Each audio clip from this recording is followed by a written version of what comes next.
Olivia Rosenthal, bonsoir. Bonsoir. Merci d'accepter de faire cette interview ensemble pour Livefly, donc le réseau communautaire du livre, ici dans ce cadre de la Comédie du livre de Montpellier.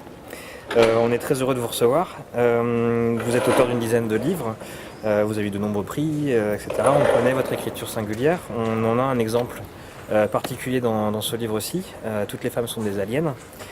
C'est un livre découpé en 3 parties, on va dire, autour de 4 films. Le cinéma est très important dans cette écriture. Il y a Alien, bien sûr. Il y a Les Oiseaux, il y a les dessins animés Bambi et Le Livre de la Jungle. Moi, pour commencer, je voulais savoir comment le choix des films a été fait, comment vous avez pris la décision de vous occuper de ces films-là, enfin cette série de films-là. Donc en fait, les films, je les ai choisis avec un collectif d'artistes qui s'appelle ILDLD, qui fait du théâtre, et en fait qui avait découvert mon précédent livre sur le cinéma, qui s'appelait Ils ne sont pour rien dans mes larmes. Et dans ce livre, il y avait plusieurs textes sur le cinéma, et ils ont décidé d'en choisir un qu'ils ont mis en scène.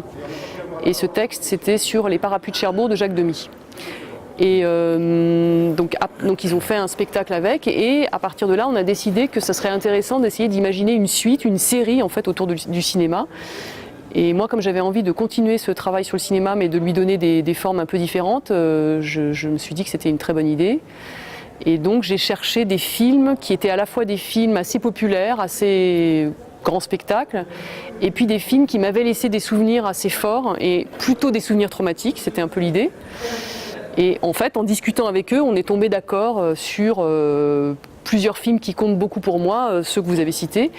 Et l'idée, c'était vraiment de partir de la scène traumatique qu'il y a dans chacun de ces films et de voir comment cette scène traumatique reste dans l'esprit, qu'est-ce qu'elle produit comme type de souvenir et qu'est-ce qu'elle peut permettre de générer en termes d'écriture. Alors, ce sont des films quand même très particuliers où le rôle de la femme, dans ses différentes composantes, on va dire, est central. La mère, l'épouse, l'amante. Donc ce côté-là, justement, la féminité, c'est un côté que vous travaillez à de nombreuses reprises dans beaucoup de vos livres. Justement, là, ce qui est intéressant dans le choix de ces films, c'est que vous avez comme ça plusieurs regards sur ces femmes dans la société. C'était ça qui vous intéressait aussi ?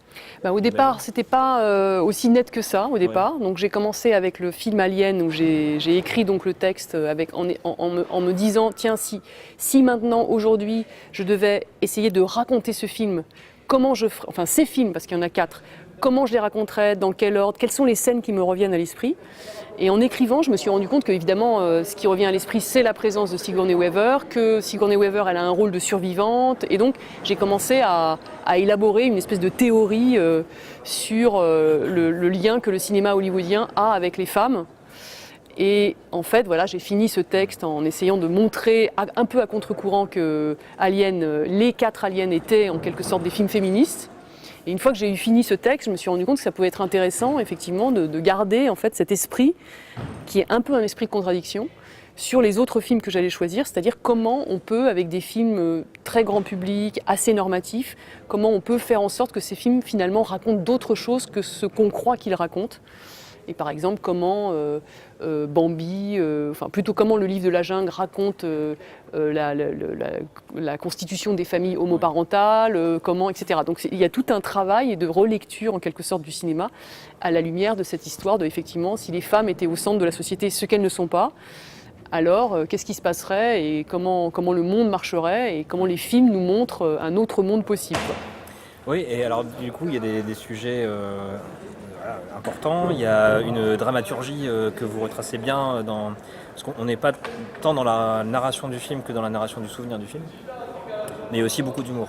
Et notamment, moi, j'ai vraiment explosé de rire c'est bien, c'est tant mieux. Sigourney Weaver au pire du pire du pire de l'épisode 1, et tout à coup, qu'est-ce qu'elle décide alors qu'elle va se faire manger de partout ? Elle décide de se mettre en petite culotte.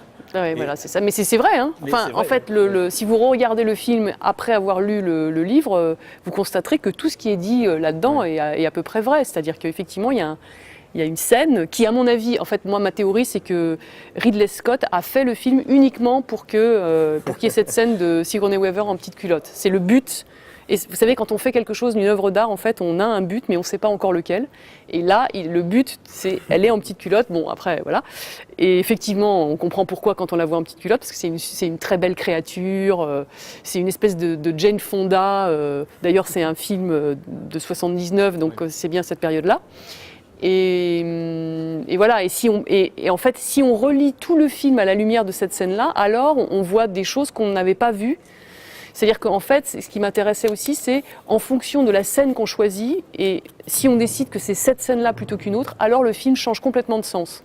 Et si on décide au contraire que c'est, je ne sais pas, par exemple, la scène où le monstre sort du thorax de sa première victime, si c'est ça le centre du film, ça ne raconte pas la même chose que si c'est Sigourney en petite culotte. Et donc, voilà, et donc ça m'intéressait parce que du coup ça nous oblige à réinventer le film à la lumière d'une seule scène. Donc c'était un peu l'objectif, et effectivement toujours avec cette idée de décaler le regard et de proposer en fait, de faire du cinéma comment on pourrait dire, un espace de révolte en fait, c'est-à-dire un art qui reconfigure un peu les relations sociales et qui propose d'autres relations sociales possibles, quoi. Mowgli, c'est aussi, par exemple, en fait, ce qui m'amusait avec Mowgli, c'est que oui, c'est un film très joyeux, c'est un film musical, c'est un film animalier de Walt Disney, donc bon, tout le monde est content. Et en fait, ce qu'on voulait raconter, mais c'est pas exactement ce qu'on fait, mais quand même, ce qu'on voulait raconter, c'est que c'est en fait une tragédie épouvantable, en fait. Nous, on croit qu'on voit une comédie, mais en fait, Mowgli, c'est une tragédie, et je vais vous expliquer pourquoi. Et donc, je vous explique pourquoi. C'est parce que Mowgli, non seulement c'est un vrai bâtard, mais c'est un enfant abandonné, et c'est un enfant qui est constamment abandonné, et en fait, l'abandon est renouvelé de scène en scène, et donc, voilà pourquoi on croit que c'est drôle, et en fait, c'est pas drôle du tout, et d'abandon en abandon, on se rend compte finalement que Walt Disney nous raconte quelque chose sur la constitution des familles. C'est-à-dire que nous, on croyait qu'une famille, c'était un père, une mère et des enfants, mais en fait, c'est pas du tout ça. Grâce à Mowgli, on découvre que la famille, ça peut être tout à fait autre chose. Par exemple, ça peut être une panthère, un ours, des loups, enfin, etc. C'est-à-dire, en plus, c'est des familles interespèces, c'est-à-dire avec des êtres qui appartiennent à des espèces différentes. Donc, voilà, ça m'intéressait d'essayer de creuser cette idée de nouvelle famille. Alors la tragédie du livre de la jungle, je ne l'avais pas perçue comme ça, mais du coup ça m'a permis de revoir la chose, enfin en tout cas me remémorer la chose différemment. Et puis alors encore une fois dans l'humour, une manière de voir aussi le tout possible à travers Mowgli, que j'avais pas perçu non plus, et notamment cette phrase qui m'a fait beaucoup rire aussi. Le livre de la jungle est une source de tentations multiples qui vont du désir de rester ou de devenir un animal sauvage à celui de renier ses origines, en passant par l'envie de devenir percussionniste ou de pratiquer l'onanisme. Voilà, ouais. Parce qu'en fait c'est un film musical et en même temps c'est un film sur un adolescent qui doit décider de son avenir, c'est-à-dire est-ce qu'il veut être un homme, est-ce qu'il veut être un animal, et aussi qu'est-ce que c'est que la vie sexuelle d'un homme, enfin ou d'un futur homme. Est-ce que c'est de vivre avec une jeune fille de son espèce ou autre chose, et donc toutes ces questions-là qui ont l'air comme ça, qui ont l'air de ne pas être là en fait dans le livre de la jungle, en réalité elles sont très présentes, et donc ça dépend comment on regarde le film. Et en fait on peut tout à fait considérer que ce film, ce dessin animé, c'est un film d'apprentissage, ce que sont souvent les dessins animés. Oui. Mais qu'est-ce qu'on apprend, c'est pas forcément ce qu'on croyait. Et donc peut-être que les parents, quand ils emmènent leurs enfants voir ce film, ils prennent des risques sans le savoir, mais laissons-les faire. Oui.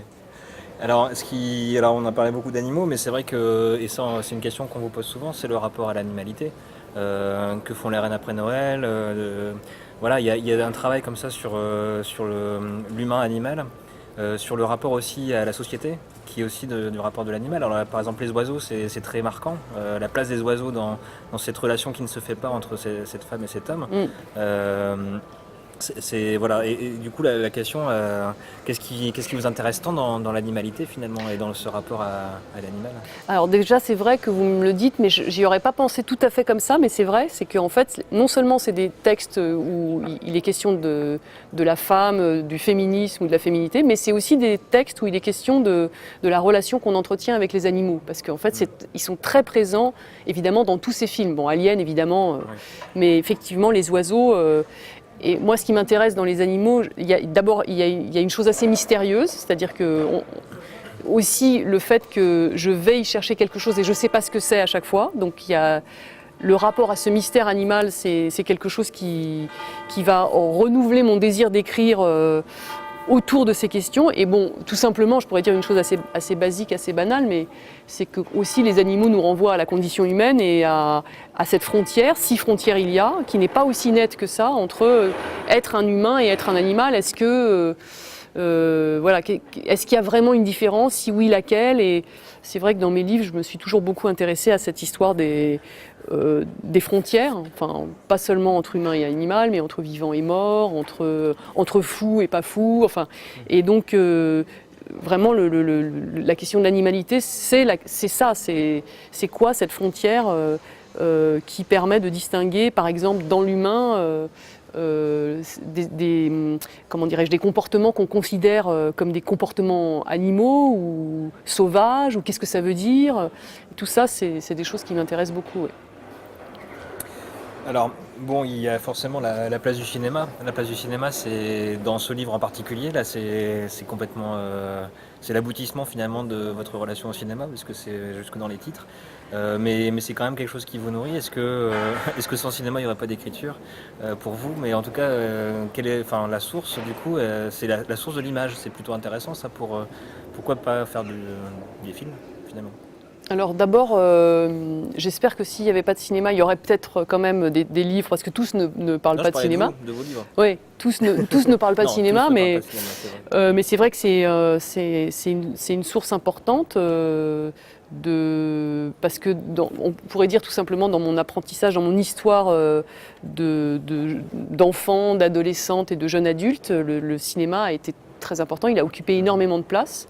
J'ai été voir beaucoup de films, donc je me suis beaucoup nourrie de cinéma. Et après, ce qui est intéressant, c'est que ce qui est intéressant dans le cinéma, c'est les souvenirs que les images laissent. C'est pas tout à fait la même chose que les souvenirs que les livres laissent, par exemple, parce que il me semble que les livres vont laisser des souvenirs qui sont aussi des images, souvent. Parce qu'en fait, on va transformer les textes que l'on lit en images. Et du coup, finalement, notre mémoire, elle est constituée plutôt d'images. Et c'est pour ça que ça m'intéresse le cinéma, c'est que non seulement ce sont des images en mouvement, mais c'est déjà de potentiels souvenirs, en fait. Et que du coup, il y a un rapport très fort entre les films qu'on voit et la mémoire de ces films. Et moi, ce qui m'intéresse, c'est ça, c'est le rapport qu'on entretient avec sa propre mémoire, et le fait que le cinéma nous offre des possibilités d'augmenter, on pourrait dire, nos souvenirs, enfin de les multiplier. Et par exemple, de se souvenir qu'on était à Tokyo, de se souvenir qu'on s'est promené avec Alien, de se souvenir qu'on a pris la main d'un ours, enfin, etc. C'est-à-dire qu'on se souvient de tas de choses impossibles, en fait. Et c'est très nourrissant. Pour l'imaginaire et pour la vie en général. Donc je crois que c'est ça qui m'intéresse dans le cinéma. Olivia, il me reste encore une ou deux questions. C'est la question de la scène. Je pense que, enfin, vous avez raconté l'histoire de ce livre, la raison pour laquelle ce texte est sorti. Finalement, c'est le rapport aussi donc à la scène. Je crois que dans votre processus d'écriture, l'oralité est importante. Est-ce que c'est quelque chose que vous voulez développer, justement, d'écrire pour la scène? Est-ce que c'est quelque chose un champ sur lequel vous avez déjà commencé à expérimenter des choses, mais est-ce que c'est quelque chose qui vous porte? Alors c'est vrai que j'avais déjà écrit, on pourrait même dire des pièces de théâtre, allons jusque-là, qui ont été montées à plusieurs reprises.